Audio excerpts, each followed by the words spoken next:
रहना चाहिए आपके लिए। चलिए 4 का चौका की शुरुआत कर लेते हैं। 4 ट्रेड्स आपके लिए आएंगी। सबसे पहले हम लेंगे सस्ता ऑप्शन ट्रेड प्रशांत जी की तरफ से, उसके बाद राजेश जी के पास चलेंगे एफएनओ सुपरस्टार के लिए, फिर चलेंगे चंदन जी के पास चार्ट का चमत्कार ट्रेड के लिए, और मिड कैप फंड आप पिक करेंगे मयूरेश जोशी जी। प्रशांत जी बताइए आपका सस्ता ऑप्शन। तो अनुज जी, यहाँ पे एचडीएफसी एएमसी को अगर हम देखें, ये वीकली चार्ट पे एक बहुत स्ट्रांग सपोर्ट पे आया है और डेली में लोअर लेवल से बहुत अच्छी बाइंग आई है। यहाँ मैं एक मोमेंटम एक्सपेक्ट कर रहा हूँ।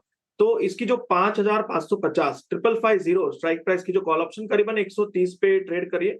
यहाँ 95 95 का स्टॉप लॉस लगा के बाय करने की सलाह होगी। और जो टारगेट मैं एक्सपेक्ट कर रहा हूँ वो होगा 195 से लेके 215 टारगेट 2।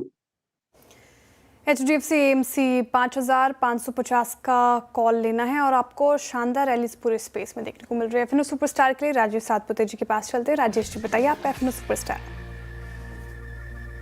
श्रेया जी देखिए, मेरी नजर है प्राइवेट सेक्टर बैंकिंग पे, तो उसमें से मेरा पिक रहेगा कोटक बैंक। एक बेहतरीन पिक है, स्ट्रॉन्ग काउंटर है।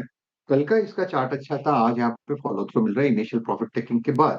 2160 ये करंट प्राइस है, तो हम बाय करेंगे कोटक बैंक इन फ्यूचर 2147। ये दिन का लो है, बस वही स्टॉप लॉस हम रखेंगे और इस स्विंग का टारगेट होगा करीबन 2200-2210 का कोटक बैंक। ओके, सुपरस्टार के बाद चलते हैं चमत्कार की तरफ और ये करेंगे चंदन जी। चंदन जी क्या पिक कर रहे हैं आप चार्ट्स पे? बिल्कुल, देखिए कहीं ना कहीं डिफेंस रिलेटेड थीम और या फिर सेलेक्टिव सीपीएससी काउंटर जैसी थीम पे यहाँ पे मोमेंटम देखने को मिल रहा है और मेरा फोकस रहेगा यहाँ पे बीएमएल पे। बीएमएल काफ़ी अच्छा सेटअप है। देखिए मौजूदा लेवल 4,370-80 के आसपास खरीदारी की सलाह देंगे। इनफैक्ट काफ़ी अच्छा सेटअप यहाँ पे देखने को मिल रहा है। लोअर टाइम फ्रेम में एक फॉलिंग सप्लाई ट्रेंड लाइन भी सरपास कर रहा है, तो बीएमएल पे खरीदारी की सलाह रखेंगे। 4,300 के सपोर्ट से 4,500 तक के मोमेंटम इस काउंटर में आपको दिखने चाहिए। ओके, बीएमएल मयूरेश जी आप क्या पिक कर रहे हैं बताइए मिड कैप फंडा में। मॉर्निंग अनुज जी।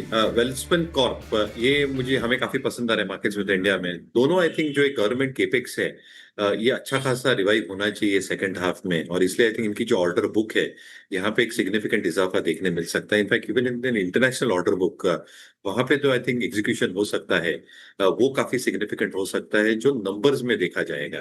दूसरा आई थिंक जो मार्जिन परफॉर्मेंस है दोनों बिजनेसेस का, I think that should show significant improvement as well. और इसलिए हमें लगता है आई थिंक जैसे टॉप लाइन बढ़ेगी in a very good manner, I think margin expansion होगा, बॉटम लाइन ग्रोथ या प्रॉफिटेबल ग्रोथ काफी सिग्निफिकेंट हो सकता है।